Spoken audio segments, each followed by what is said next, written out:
Success on the stage can be a rocky path filled with challenges, especially for younger actors. Today's guests have leapt ahead of the pack, quickly establishing their careers. Hello, I'm Howard Sherman, Executive Director of the American Theater Wing, and joining us today are some of the theater's brightest new performers. Jennifer Damiano, Robin DeJesus, John Gallagher Jr., John Michael Hill, and Krysta Rodriguez. Welcome. I'm going to start with a simple question. Do you remember the first professional theater production you saw? And I'll start with John. Yes, I do. The first professional theater production I ever saw was when I was 12 years old. My mother brought me and my sister up to New York City. I grew up in Delaware.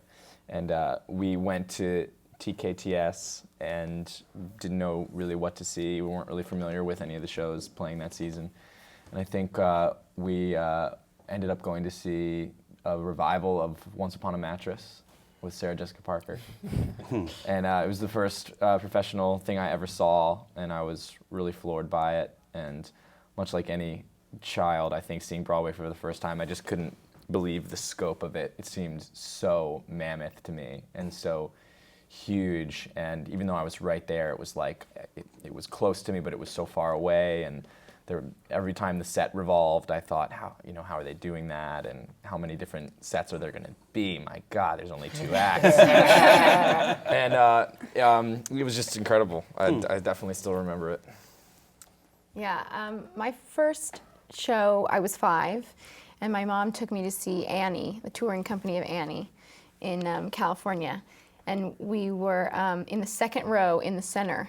And I don't remember much about the show, except for I remember the footlights. I remember seeing them, and the girl and the dog, like singing there, maybe, and it was actually the most defining, like pivotal moment of the rest of my life. Was like lights, upward lights on someone, and somebody relatively my age, and really just. It's all blurry all around it except for that image. And then a year later, I saw my first Broadway show, Fiddler on the Roof. So that was exciting. I wish I had that pivotal moment. I went to see Guys and Dolls at Candlewood Playhouse in Connecticut when it was running, and I went with my government-funded summer camp. And so in other words, it was the Kids from the Hood, and it was the loudest, racketiest thing. I really don't remember anything. The only reason I know that it was Guys and Dolls was because years later I went back and saw the playbill in my bag and realized, oh, I saw Guys and Dolls? I thought I never saw that show before except for the movie. Well, I did at Candlewood Playhouse. I was like waiting for you to be like, and then I found $20. No. I think the first thing that I saw was Kiss Me Kate, but I don't remember anything else other than that it was that show. All I remember mostly was how big everybody's smiles were, and then afterwards how I was so obsessed with seeing these people's faces up close. And I was like, I can't believe they were just there. Now they're right there. Was that Kiss so Me close Kate to me. here in New York? It was on Broadway, revival? yeah. I don't know about 2001. how old I was. Yeah. Yeah, and it was with my mom and her friend. No? It's not epic at all. Yeah, mine neither. I was in Waukegan, Illinois. Well, I was isolated in Waukegan. I didn't see anything till I was in high school. So I was doing the thing called Cherubs program at Northwestern. It's a summer program where students from all over the world kind of come, and for a month they're basically in a conservatory. And they took us to go see this opera of, it was called Galileo Galilei, I think. And it was just the worst thing ever. Kids were sneaking out, kids were falling asleep. The sets were amazing. There is some incredible stuff going on. But I want to talk about The Lion King, because when I was a senior, this is the next year, we took a field trip to Chicago and saw The Lion King. And I had a paper due the next day that was not started, and I knew I was going to be up all night, so I was on Notos. And we had been singing The Lion King in choir and just, around school. We just loved it so much. And then to finally see it was just incredible. And I want to see it again here.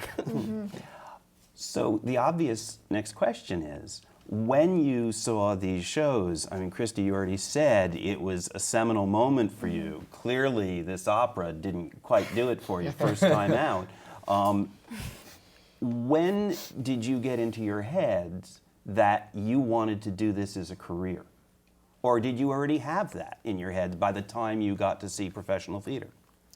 I remember seeing a lot. My parents had kind of decided they wanted to expose me to theater for really, I don't know why. My mom was an accountant. My dad worked for an escrow company. I mean, it wasn't like they had any interest themselves, but they decided that they wanted to show me different things. So I had always been aware of theater and seen a lot of it, and we had subscriptions to shows and stuff.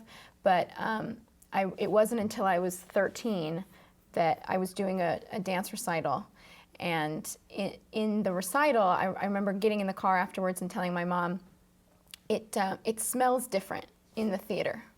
There's a different smell, the paint they use or something. It's just a totally new place where I've never experienced this sensation before. And it really spoke to her. Like, she really realized that this was something that was in my blood somehow. And she said, you know, you can do this as a career. And at that moment, I was 13 and I applied for the arts high school. I didn't look back. So it was really, as soon as I knew that that was an option, there was everything in my life up to that point fell into place. Like, I knew I wanted to sing and I knew I wanted to do, but to me being like a pop star wasn't really, that seemed to be the only way to sing, was to be a famous pop star, and that wasn't anything that interested me. So it kind of, when it became something that was an actual job and career and something you could learn and discover instead of just be, an icon, it really became real for me. That's so funny that you say option, because it's so amazing how many kids are not aware that this is an option. Right. Like, I remember Karen Or don't think it's a Olivo, job. Don't think Yeah. they're so unaware because it is, everyone thinks it's just like be famous and be a big pop star or whatever. Because Karen Olivo said once that her father directed her in community theater, and she was just like doing shows, and he was like, you can do this for a living. There's like a place called Broadway, and she was like, what are you talking about? And a lot of kids are so fully unaware. 'Cause Yeah. I remember growing up, the first show I ever really saw was West Side Story at my high school, and I remember loving it and loving the idea of being able to do something like that, and it just felt like it would be somehow like very cathartic or whatever. But I was also very unaware that was an option. Yeah.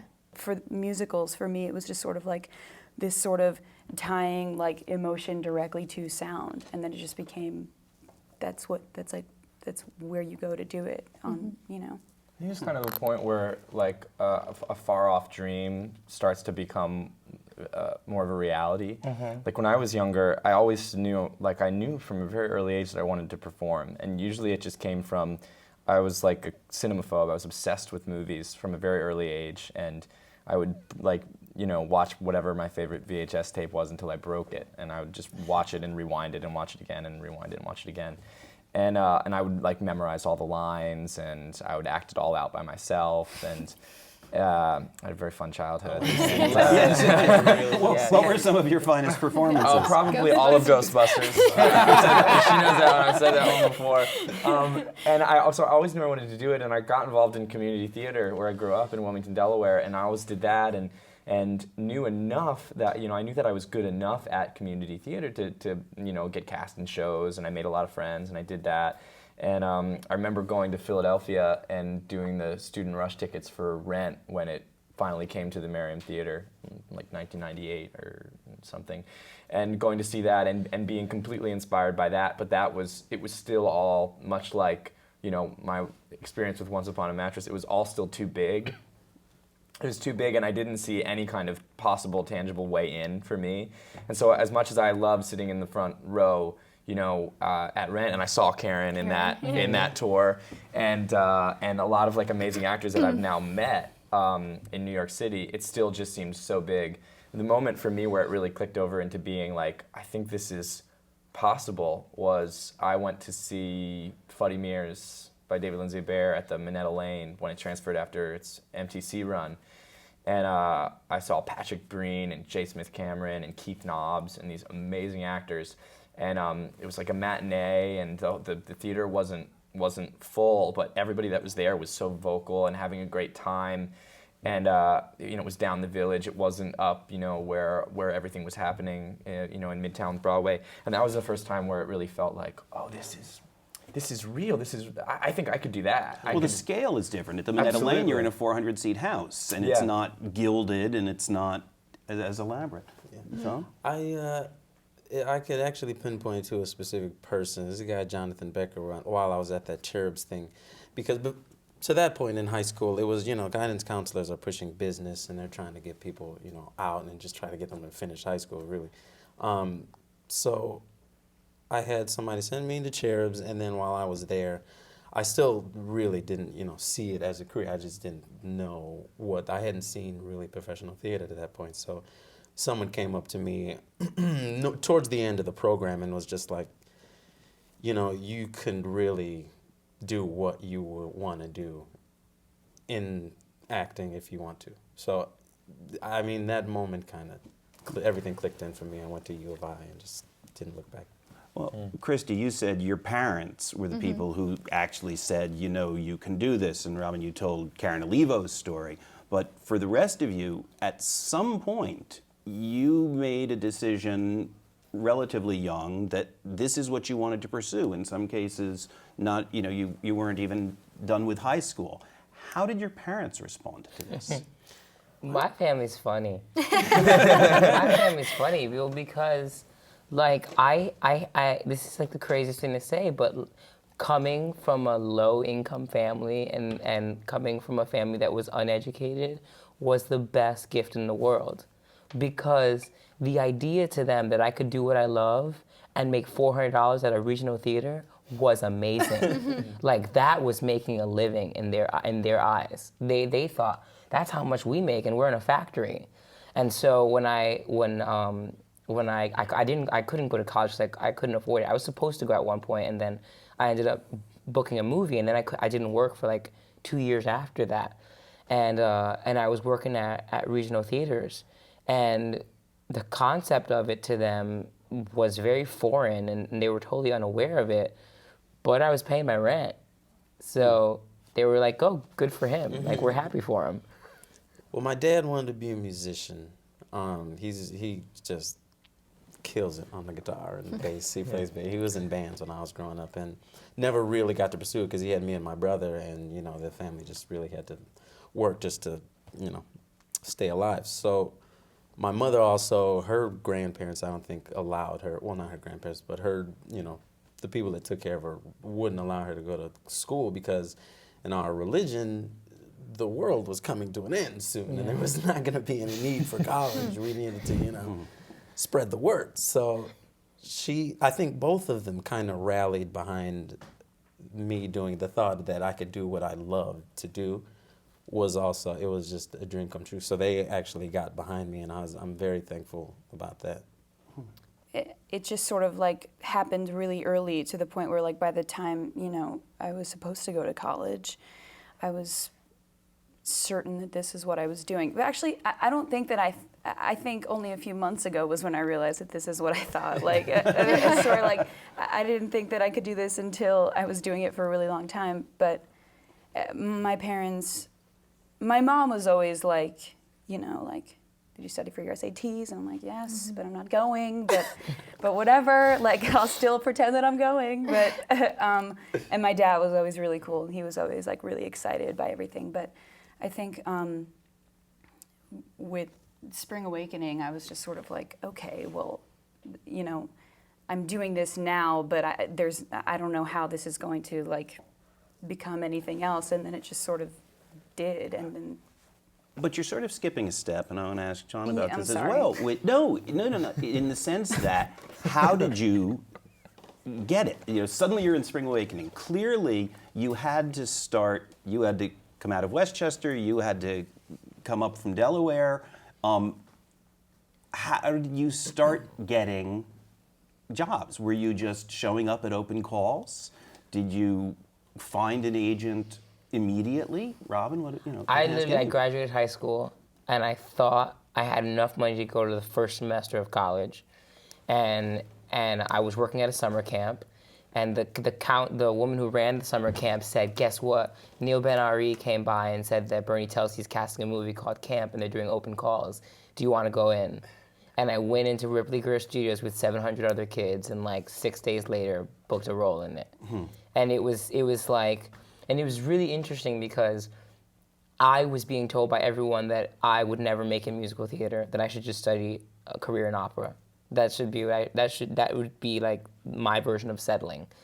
And it was just really, really interesting that 3 weeks out of high school, the universe conspired and brought this other opportunity into my life that was the direction that my heart wanted to go in, but my mind was telling me not to. Yeah, when I was about 12 or 13, I think it was, when I had been doing just kind of local community theater, they posted a bulletin for an open casting call of do you remember when Robert De Niro and Ethan Hawke did that Great Expectations film, the kind of modernized remake?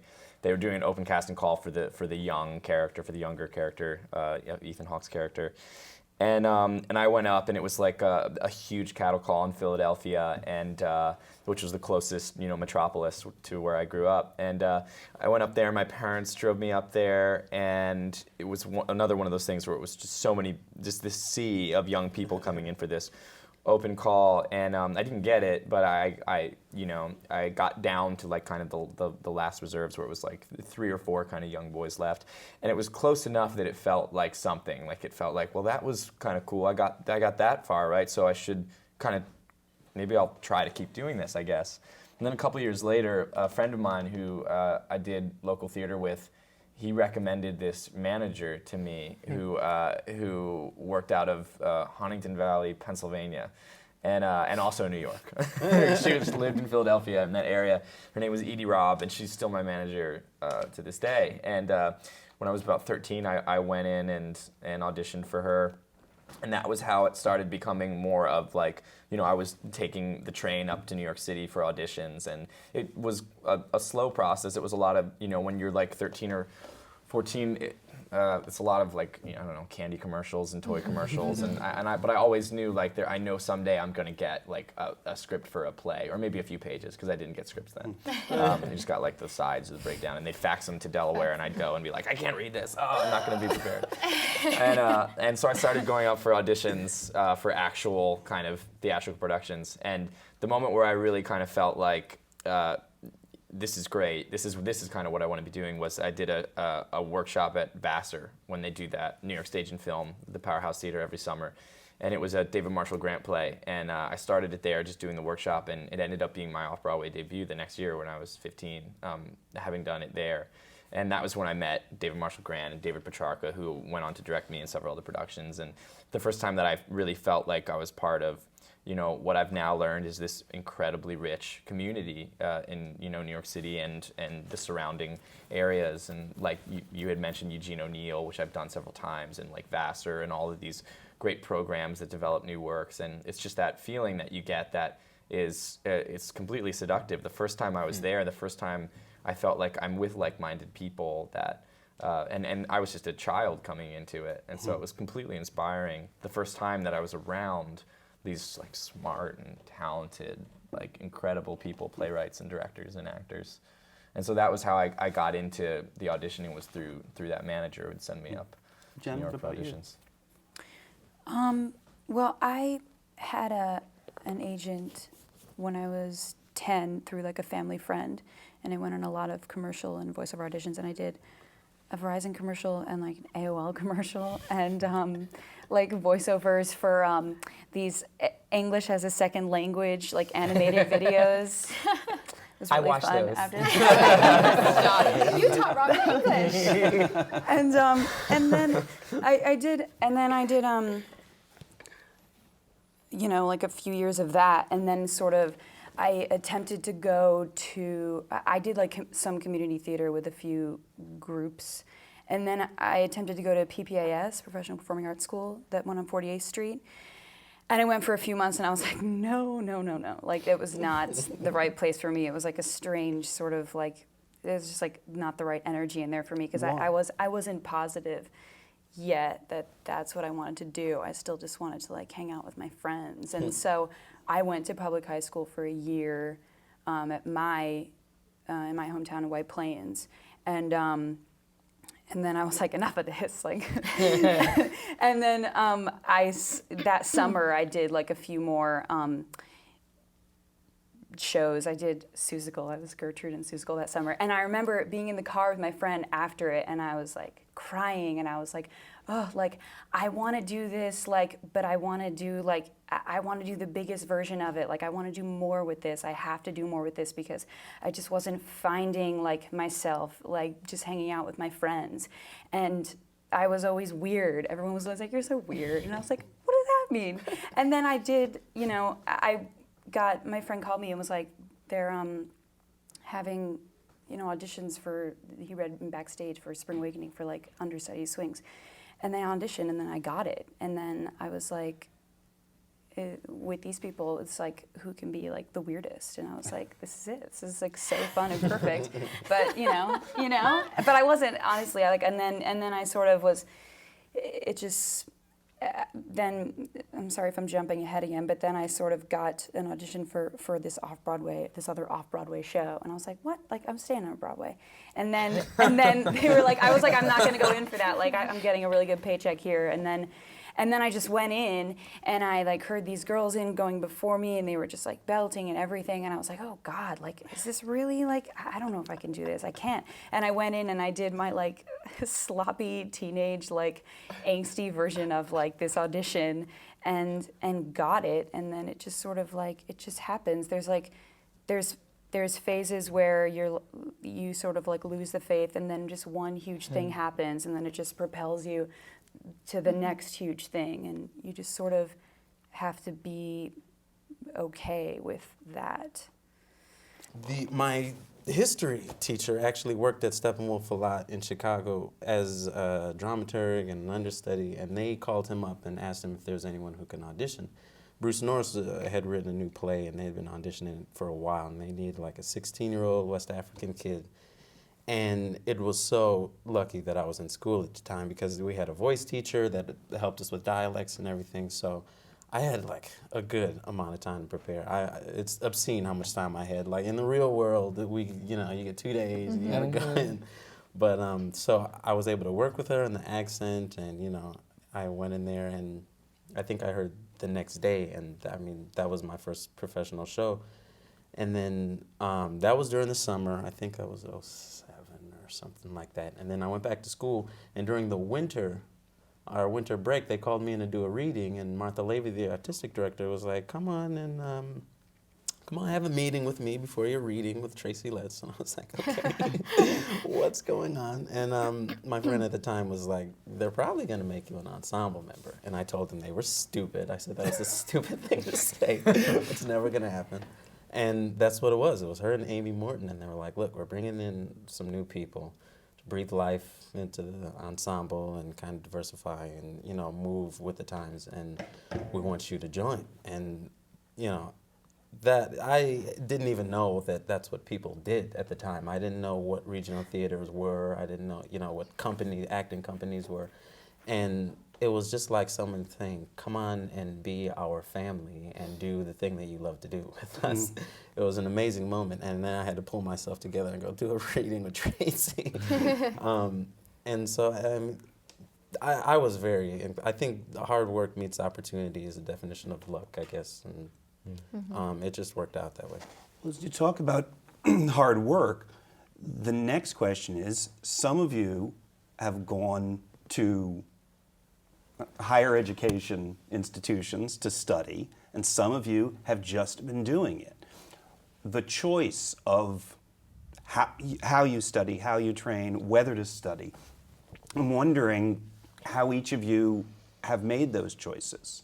John, did you at any point say, I know I'm working a lot, but maybe I need some more background, or are you just going with it? I stumbled into it at a pretty early age. When I was in high school, I took a leave from my high school to go up to New York to do the first show I ever did, which was at Manhattan Theater Club. It was that David Marshall Grant play that I had done the workshop of. And I went up there for 5.5, 6 months, and my mom came up with me, and they had an apartment that they gave out of town actors, out of town hires for their shows at MTC. So my mom and I went up there, and I let my mom take the bedroom, and I slept on the couch because the TV was out there, and I wanted to stay up late and watch TV. Wasn't entirely selfless. Because it was cable, and we never had cable in Delaware, so I was like, I've got cable to myself, and I live in New York for 5 months or whatever. And then I went back home and started going back to school, and had to get very serious about, well, that happened. I just did this off-Broadway play. How do I want to proceed? Do I want to just kind of buckle down and become a better student? Because I was a terrible student. I was so much more interested in doing this, and I always had a really rough time concentrating in big classrooms. I actually found when I got tutored whenever I went out to do a show, and I always got such better grades because the one-on-one kind of atmosphere was always, it's a no-brainer that it works better, but I think it does, and it always worked better for me. And I just kind of kept doing it, and I went out to Eugene O'Neill that same summer and did this David Lindsay Bear play, and then they offered me the production of it at South Coast Rep in Costa Mesa, and I was 16, and I was doing my best to kind of hold down the fort at my high school, but it wasn't working very well. And by the time I got to my senior year, I had done a couple productions and some small roles in some films and TV things, and it suddenly became very real that all my friends were getting accepted to these colleges, and my grades were still kind of like going down the tubes. And I thought, God, what do I want to do? Well, maybe I'll go to theater school because I love that, and I know I want to be an actor. But I had maybe I should blame them. I don't know. David Lindsay Bear and David Picharka and David Marshall Grant, the playwrights and directors that I'd worked with, they all told me very adamantly, I guess it stuck in my brain somehow. They told me not to go to theater school. Like specifically, they told me multiple times, like when I was 15 and I was like, oh, okay. Don't go to theater school. Don't go to school for acting. They felt like, I don't know, that maybe they had watched some young actors that they knew go through the system and maybe have a hard time of it. It's different for everyone. Right. It's not fair to say that there's a right way or a wrong way, and you'll be cursed if you take this gift that you have and go into school with it or whatever. And so I just didn't, and I didn't really get my grades up by the time I was a senior in high school, and I was going to try and do internet schooling to get my grades up so I could go to college. But then I got cast in this movie Pieces of April through Burns Helsey, and right around the same time. Same year Sundance. Yeah, that's true. Oh, that's so funny. Yeah. And I got that, and that was around the time that I was supposed to be going to colleges, and I went up and I did that, and then the play that I'd done at South Coast Rep came back to New York, this play Kimberly Akimbo, and I just moved up to New York to do that. And I remember telling myself, because I did feel a little insecure. I felt like, oh, am I doing the wrong thing? What does my family think of me? What do my friends think of me? I'm the only one in my group of friends that's not going to college. Am I going to be this outcast or something?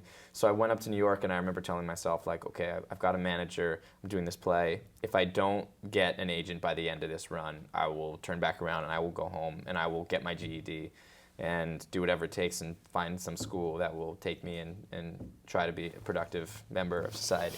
and I found an agent and decided, okay, I'll stay.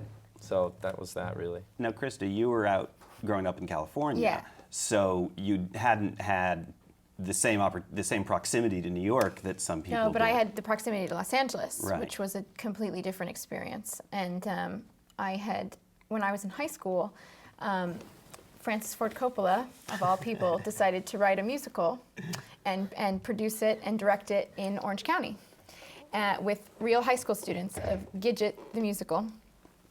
And he came to my high school and auditioned a bunch of girls, and I got the role of Gidget. So in a freakish turn of events, I was all of a sudden, agents were coming to the show, and people were kind of approaching me for, a lot of, there's this new pilot coming out, and you're, like I was 15, young, kind of, new person on the scene. So I really threw myself headfirst into the LA grind and 2-hour drive up and back every day. My mom and I just doing homework in the car and changing into my tights on the way back. You know, I can change into leotard and tights with my seatbelt still on. That's my, it's like my Is that under major special accomplishment. skills? It's on So my you're gonna do that too, though. There's no special. no special skill. So I did that a lot. And when it came time to decide about college, there were several options. Like I was accepted to UCLA and NYU. And then the option number 3 was to go to a community college in LA and just pursue the television thing completely.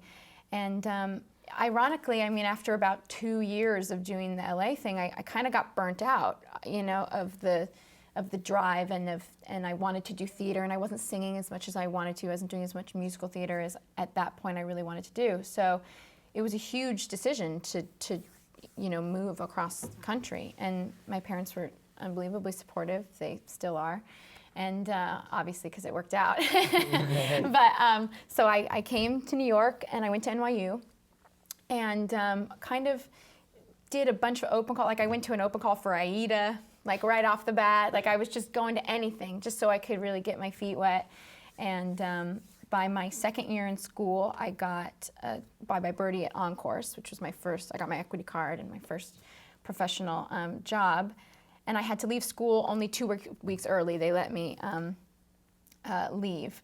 But I think, kind of to step back, like the idea of education is so personal to everybody. I could never advise anyone in the way that they should, you know, choose their educational path. But I thought it was invaluable to be in New York with a meal plan and a dorm room and, you know, a schedule so that I could learn the subways and learn how the auditions work and be in a controlled environment so that I wasn't like trying to make my own money and audition, and you know that gets very difficult at some point. So I eventually, that summer after the Bye Bye Birdie thing, I got the workshop of Good Vibrations, which ended up being my first Broadway show, which was a crash course in Broadway and musicals and critical flops, and you know, and I was 19, and it was like just everything was upside down. And there was really the moment at like 20 years old where I thought, okay, so that happened, and is this how it always is, and is this what it's gonna be?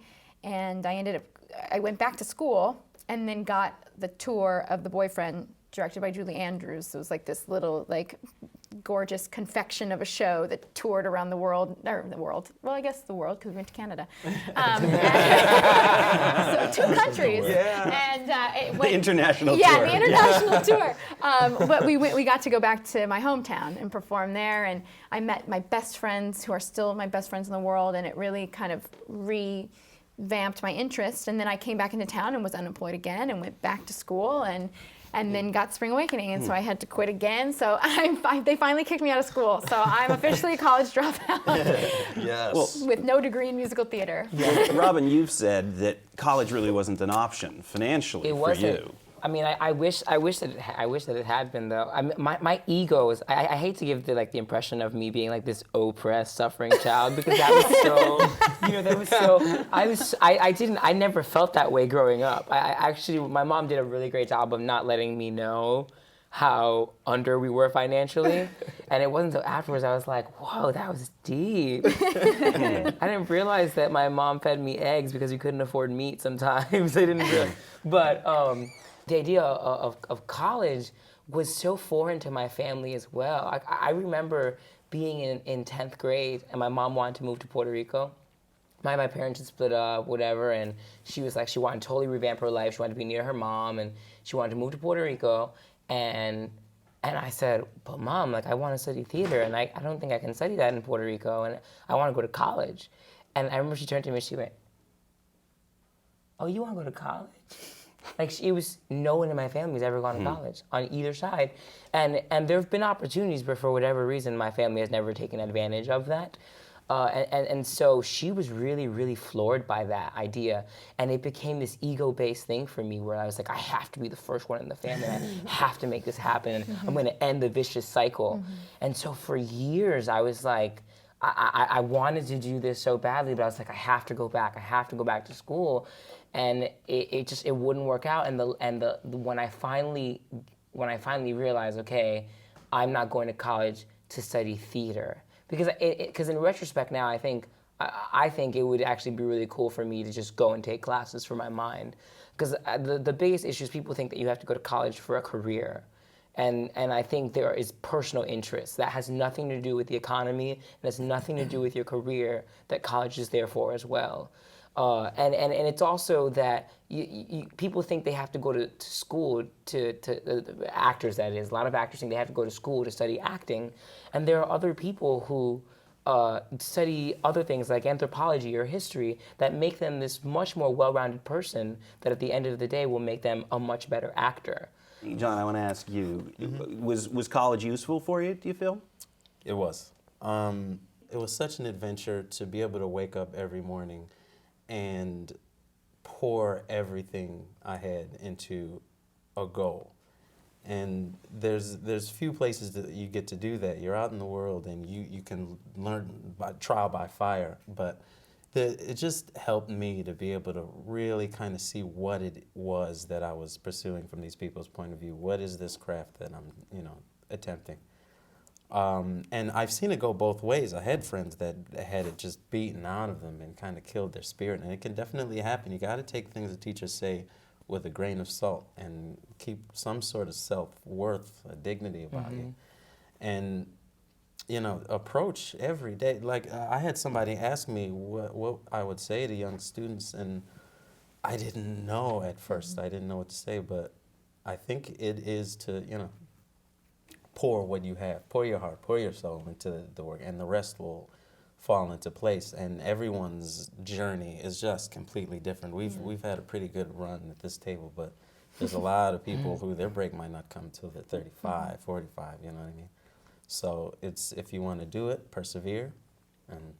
But school was the best for me. I mean, I got to study a lot of different things, film class and world music, and just it was great. And going into it, that was the thing. My parents, they didn't go to college, and for me and my brother, all they knew of young black men in my neighborhood was either you're going to get out through football or basketball, or you're going to sell drugs or go to jail. And my mother's mantra was, you're not going to be that kind of statistic. It was really worth it to spend those 4 years. For some people, it might not be. Well, Jen, I want to ask you, and not even specifically college, do you think about whether it's college or just training, classes, is that something that interests you, or are you just going along with what you got? I'm like the person here who's like, it just happened. So what can I say? Obviously, for me, learning by doing it has been like such a blessing. Obviously, I can't recommend that because it doesn't happen, like it rarely happens.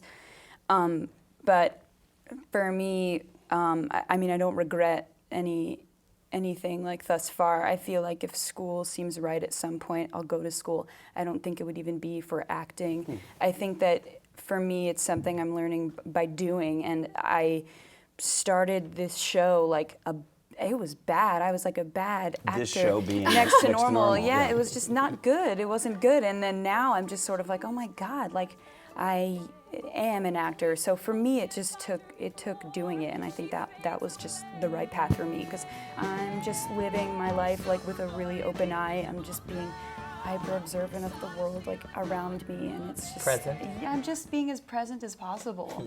And obviously, I haven't gotten it right on stage yet, but the day that I think I got it right is a bad day, because then, there won't be anything to give. And so I just sort of am like, just trying to be as present as possible. And that's like, to just be able to be on stage. I mean, period. And I can easily sound so juvenile to many people that have gone to school, but that's just how it is. Like I feel like I started training again. I started getting coaches for my auditions, because I was just a horrible auditioner.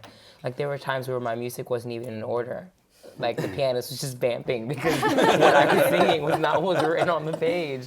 And like, I had to get my act together, and I don't really feel like I was auditioning well up until this past year.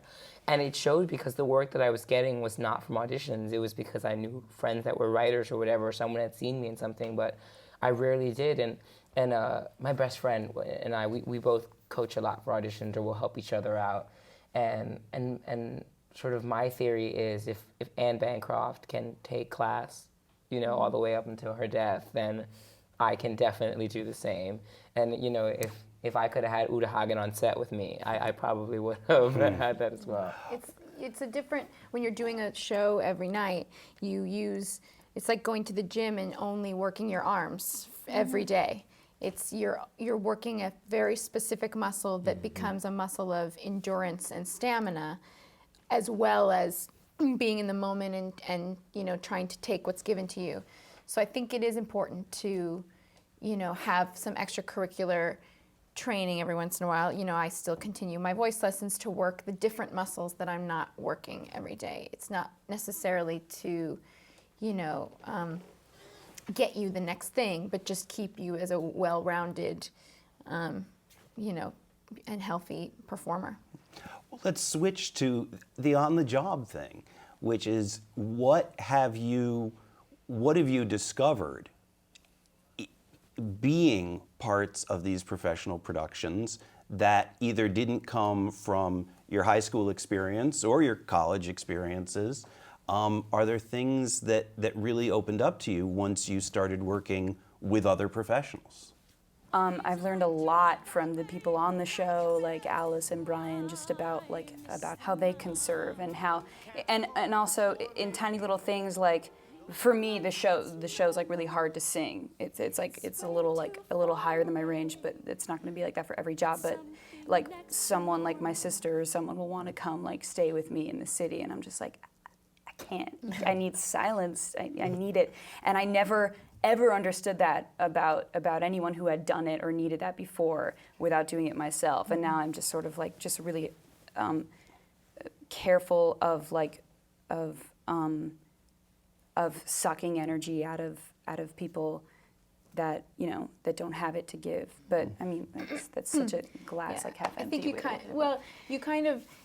you never understand the job until you're in it, and then you also will never like, I don't understand what he has to go through every night to do his show. I can't believe the amount of, you know, work that they do up there, and I felt embarrassed by my own job when I saw them. Because I have a couple songs in my show, and this is the first time I've sang a role the same every night. I've made my career being an understudy, singing everyone else's roles. One in the afternoon, one in the evening. So now, you know, it's a blessing and a curse. I get to really master my own thing, but also it's the same thing over and over, and I'll leave the stage and I'm like, you know, oh, that was really tough, and then like I go see them and I'm like, oh my God. He's the P90X the musical. Yeah, exactly. I call it P90X the musical. It totally is, and I'm like, I don't understand that, and I don't know that you knew you could do it until you were doing it. I was certain that I couldn't, as a matter of fact, for quite some time. So it's definitely, I mean, everyone, you'll never understand anybody else's own show and what it takes to do it. So even if you're in the same, you know, industry, you still have to be very compassionate for other people's work. But you wait to work with these legends so you can see their secrets, and you're like, oh, they must have their special teas, or they must have their fancy exercises.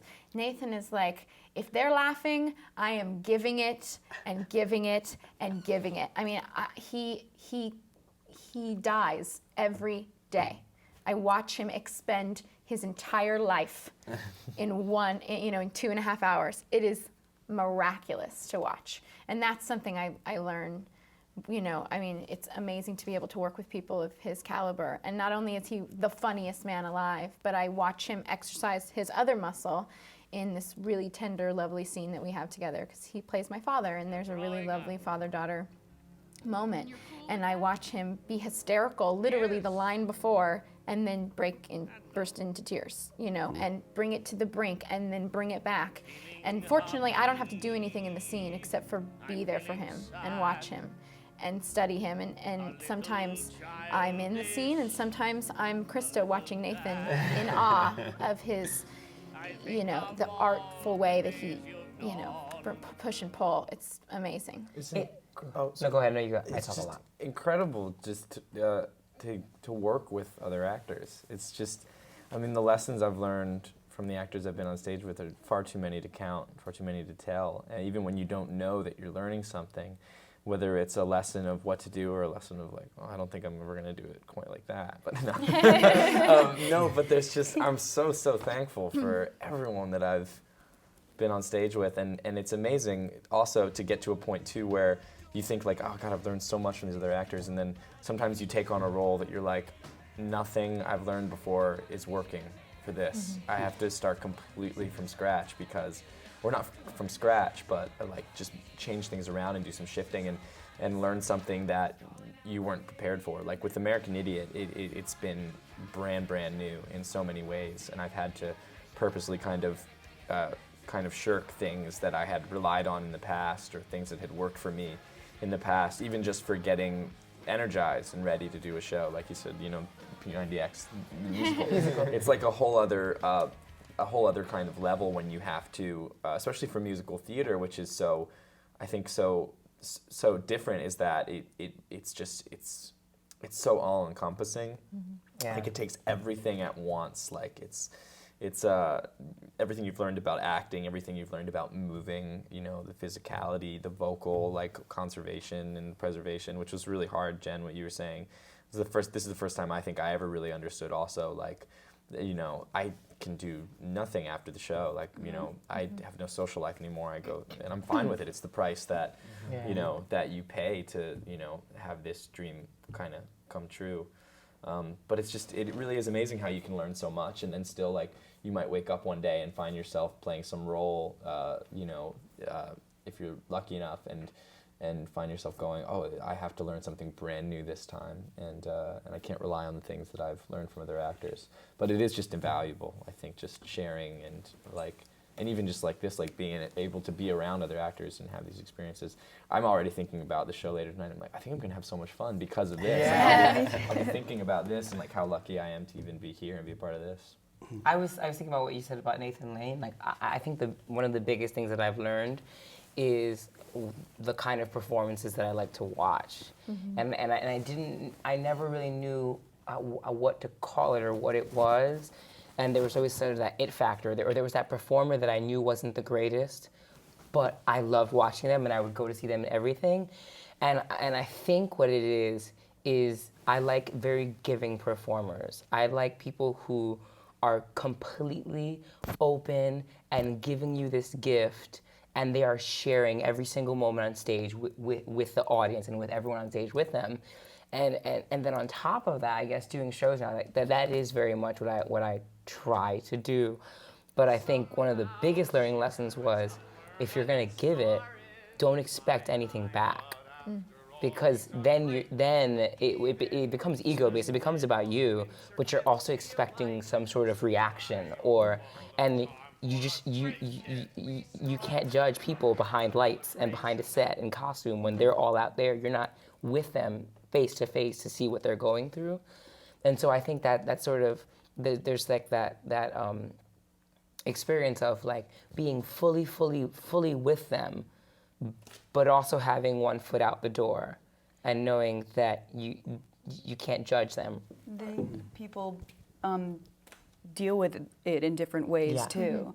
Because I've realized like seeing shows is so important, and I go to shows and I'm like, nothing. I'm just sitting there like that, and I'm like, that guy at my show, I'm so mad at him. I'm like, what's wrong with you? Yeah, exactly. It's like, totally. it's so like, you have to, I recommend sitting in your house before the show to just remind yourself, like, all right, like I'm doing the show for this person here who's sitting here right now, and then seeing shows is like so important, because I saw Wednesday Matinee the other day, and I was like, I really hope these people aren't really pissed and tired that they're here this morning. And I look back on all the times where I'm just like, like walking in there it is. Friends of mine are like, now that I know you're not giving it every, I'm like, no, we are. It's just, it's not the first time we've done this, although that is a muscle that you exercise that is pretending that it's the first time you've done this because it's the first time they've seen it. I think it's also important to know that your whole life you're told to give 110%. And I don't know if anyone agrees with me on this, but 110% does not exist. That is a made-up thing. 110% gets you in physical therapy or gets you to call out of a show.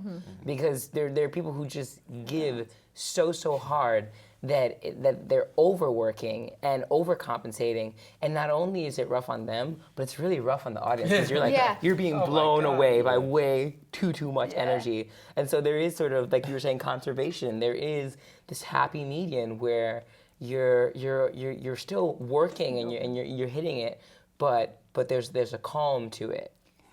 I was really lucky for my first two major shows was Spring Awakening and Chorus Line, that I was on stage the entire time. And I remember being in rehearsals for Spring Awakening, and Jen and I were both in the seats. So I was literally an audience member watching, my friends and now my favorite actors, create a role and watch them do the same thing I was kind of talking about with Nathan, where you get to watch their skill. It's really amazing. And then with the next one, with Chorus Line, same. You're on stage the whole time. You're experiencing this thing from start to finish with the same group of people that never leave. You're standing next to the same people. And I remember, and I'm glad this happened when I was young, because I remember I never want to do a show ever again where I'm backstage. I want to watch all of my friends the whole time. I want to be on stage the whole time. And then then getting into, in the Heights, I had this big chunk of time with the fluffy couch in the stage manager's office. And I was like, yeah, this is some good times. But it's definitely, one of the greatest things that ever happened for me was to be able to be in a show and in the audience kind of at the same time. You get to experience both.